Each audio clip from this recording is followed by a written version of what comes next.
दिल्ली के इस चुनावी माहौल में आज हमारे साथ बातचीत करने के लिए बीजेपी के मुख्यमंत्री पद के उम्मीदवार डॉक्टर हर्षवर्धन साहब हैं। डॉक्टर साहब, क्योंकि माहौल चुनाव का है तो चुनावी सवाल सबसे पहला, लगता है कि एक अच्छा फैसला थोड़ी देर से लिया गया आपको मुख्यमंत्री के रूप में प्रोजेक्ट करने के लिए, बड़ी चुनौती है, कम समय मिला? नहीं, समय बहुत है। समय तो देखिए, मैं कई बार ये बात कह चुका हूँ कि आज तो कम्युनिकेशन का, टेक्नोलॉजी का युग है। आप अभी हम जो बात कर रहे हैं 1 घंटे के बाद सारे संसार को पता लग जाती है। तो 6 महीने पहले पता लगती है, 2 महीने पहले पता लगती है, आज पता लगी।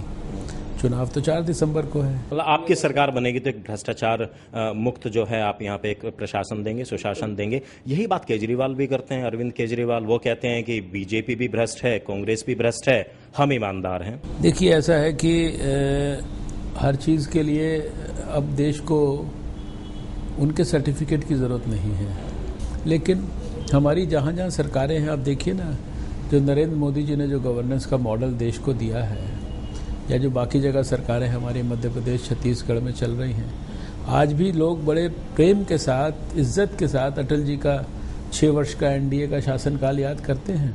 पहले आपकी लड़ाई सीधी कांग्रेस से होती थी, 15 साल तो शीला दीक्षित से ही लड़ाई रही। चुनौती किससे मानते हैं? अरविंद केजरीवाल चुनौती हैं या नहीं हैं? पहली बात तो चुनौती तो कोई भी नहीं है, लेकिन अगर चुनावी लड़ाई की बात करें तो वास्तविक लड़ाई दिल्ली में कांग्रेस और बीजेपी के बीच में होती है। आज भी वो उसी स्तर पर होगी। पिछले चुनावों को देख लीजिए, 2 साल में भारतीय जनता पार्टी महंगाई, भ्रष्टाचार को मुद्दा बनाती रही। कांग्रेस की वापसी होगी चारों राज्यों के अंतर्गत, चाहे हिमाचल प्रदेश की बात कर लें, कर्नाटक की बात कर लें, उत्तराखंड की बात कर लें। जो जमीनी मुद्दे हैं, बिजली का है, पानी का है, सीवर का है, जो आम आदमी जिन्हें रोज झेलता है, वो मुद्दे गौण हो जाते हैं। अब आप डेवलपमेंट की बात कर रहे हैं कि इन्होंने डेवलपमेंट किया। ये कनॉट प्लेस जाकर तो देखो, 700 करोड़ रुपए कनॉट प्लेस पर शीला दीक्षित जी ने खर्च किया। उनकी कंस्टिट्यूंसी में ही आता है ये कनॉट प्लेस, जिसकी वो स्वयं विधायक हैं। और अभी मैं 3 महीना पहले ग्लासगो गया था, स्कॉटलैंड में। वहाँ पे कॉमनवेल्थ गेम्स होने वाले हैं, अगले वाले। वहाँ मैं बड़ा स्टेडियम खूबसूरत देख के आया, जहाँ वो सारे गेम्स होंगे।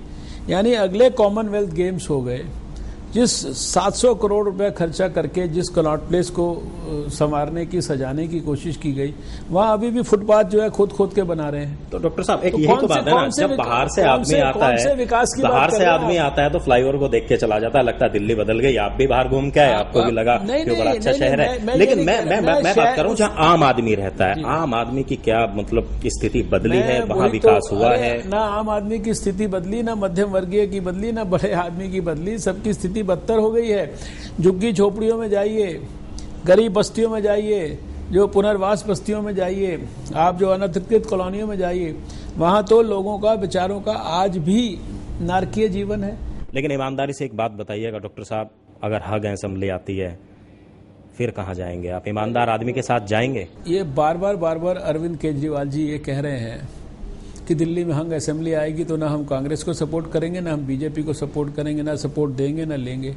तो ये चाहते क्या हैं?